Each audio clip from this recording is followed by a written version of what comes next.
ফজরের মুসল্লি যারা হবে, আল্লাহর কসম, হাদিসের বক্তব্য হলো মাহাদির সৈনিক তারা হবে। ফজরের মুসল্লি যারা হবে, দাজ্জালের বিরুদ্ধে তারা লড়বে।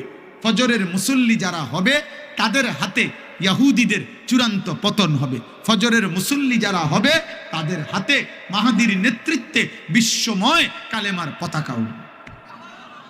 হাদিসের বর্ণনা।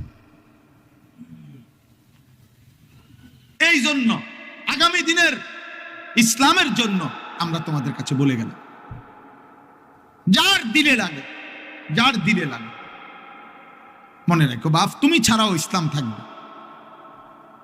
সেদিন মক্কায় আবু জাহেলকে ছাড়াও ইসলাম টিকছে, আবু লাহাব ছাড়াও ইসলাম টিকছে, উতবা সাইবা ছাড়াও ইসলাম টিকছে। তোমারে ছাড়াও ইসলাম টিকবে, কিন্তু তোমার নাম নিশানা থাকবে না। কোনো বেঈমানের নাম, কোনো পাপীর নাম, কোনো নাফরমানের নাম